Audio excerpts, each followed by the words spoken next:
Hey man, how you doing? I hope you are well. Here we are, midday, day 3 on the RZ500 restoration, and I've got everything stripped off of it and ready to pull the motor. But I just wanted to quickly show a couple of things. First of all, you can see that I still have the YPVS servo motor hooked up. That's because the YPVS valves are seized from carbon and from sitting for 30 years. And also, I don't know if you've ever tried to take this off of the shaft, but I have, and they don't come off. You will end up ruining this housing before you get that off of there, at least with the ones that I've tried to get off. And also, if you come down to the motor, or to the engine, when the power valves are seized and you can't move that pulley, your only recourse is to take it off. However, those screws are both in there solid, and I'm going to strip the heads if I try and attempt to take them out of there. So instead, I'm just going to pull the motor with the power valve attached via the cables. And then once it's on the bench, I can work at getting that pulley off of there and finally getting the servo motor and the cables off.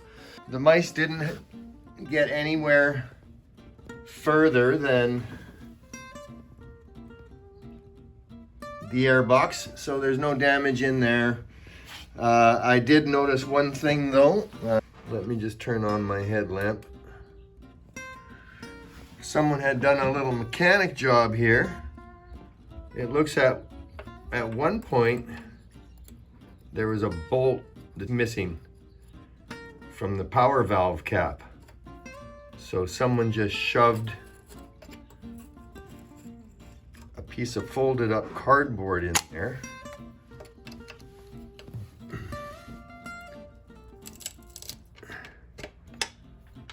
So here we are, I'm about to take the carburetors off. Now normally I would take the choke cables out of the carburetor and leave the whole choke mechanism and all 4 cables as a unit. But this choke cable is seized in the carburetor. So instead of trying to force it out of there while it's sitting on the bike here and breaking a cable and having this plunger end up stuck in there, I'm going to disconnect the cables over here, and the cables will come with the carburetor, and I can put everything into the sonic cleaner and get those cables out of there without damaging anything. So that's where I'm at. Rear subframe is off. I'm gonna get these carburetors off. All right, so we're back, ready to pull this motor out. You can see I've got the right side of the frame removed. I've got it. So there's not many things to the disassembly of this motorcycle that's different from any other, aside from you got to watch out when you're removing that last bolt that's holding the motor in place. All right, I'm going to go ahead and do it now. I'll let you know how successful I was. Success! We've got the motor out and on the floor. I'll just get it up on the bench when I get a hand from someone. It's a little heavy for an old guy like me. So how I did it with a jack. If you look underneath the engine, this is the motor mount that goes, or not the motor mount. This is actually just a mount. They're using the engine as a structural point for the shock mount. So that bolt, once you've taken it out and you've taken out your lower motor mount and your upper motor mount, the motor is kind of sitting, and there's a part that doesn't want to go by this. So right here, right close to the edge of these 2 brackets, there's a nice flat spot on the engine, and you can get a floor jack on that flat spot. So what I do is I lift it up about a 1/2 inch, because it only needs about that much. And then I rock the engine forward so it pulls out of this mount, and then I'm able to walk it out and over at the same time and lower it down, and then it just takes a little bit of muscle to get it off the jack and onto a nice cushioned surface. I also put a block between the frame and the wheel, because sometimes you never know if any of this stuff has worked loose over the years. Then once you drop that bolt and you take the motor out, if any of that stuff is loose, the frame's just gonna fall. And it makes it more of a hassle than it needs to be. So I put a block under there, and then I leave that block there because the same thing will happen when you, of course, loosen that shock to remove it. So I'll leave the block in there until the shock is out, and then I can take the block out and gently lower the frame down. You know, I mean, this is all stuff that you kind of have to do when you're doing things on your own, when you don't have someone there to hold up the back of the motorcycle, or when you're removing a bolt or what have you. You have to come up with some ideas to make sure that you're doing everything safe and that you won't damage any parts. Continuing on with the RZ500 restoration, I am on day number 4, and I've just given it its second power wash. I like to give them a power wash after the motor comes out because, as you, I'm sure, are aware, underneath just gets so covered in two-stroke oil that's coming from the front of the motor and spraying back onto the back of the bike. Chain oil lube that gets everything around this area covered.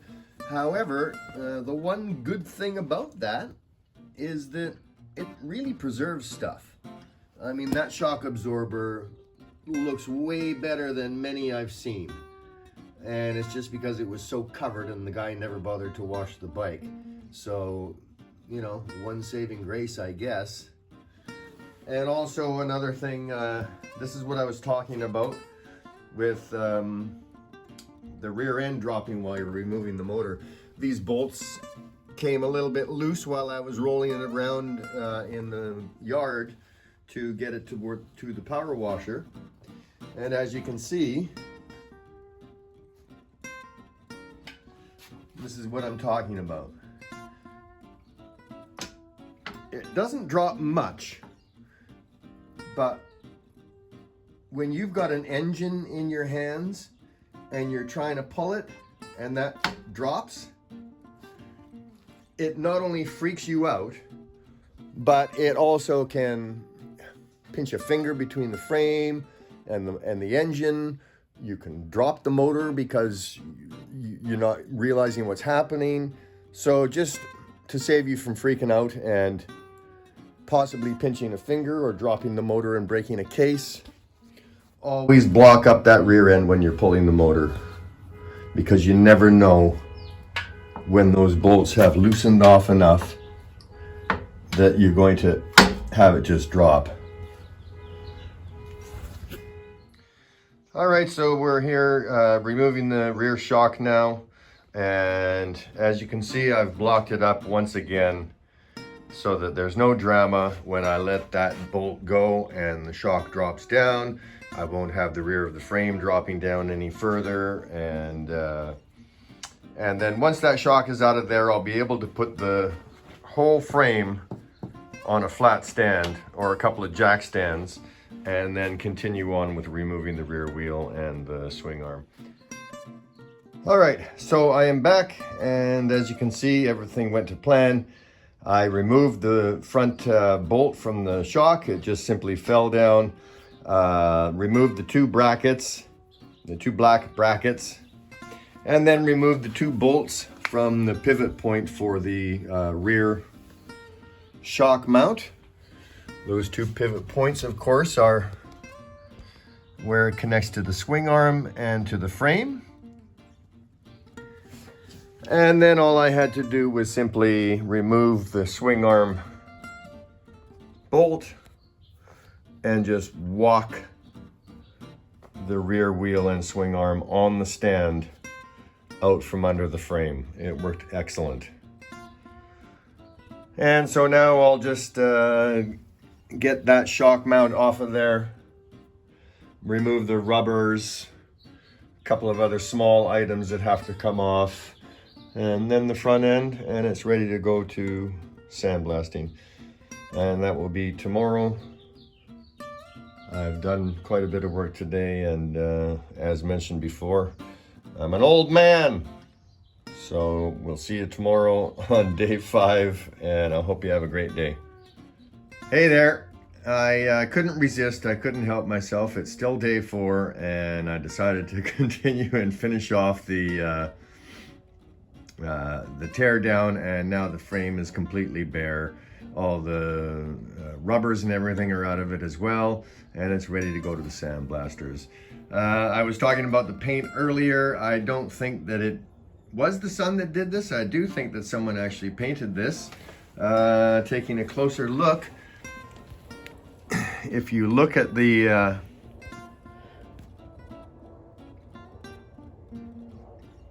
you can see those lines on it where somebody had masking tape over it when they were doing the paint job on the frame. That's what I'm guessing anyway. And also it looks like you can see a little overspray on that Canada Transport decal. So yeah, someone did a paint job on this frame at one time. And I mean, that could be why it's rusted out now, because they didn't bother to do a proper paint job on it. But we'll get it all fixed up, and we'll do a proper paint job with epoxy primer underneath, and get this thing back on the road where it belongs.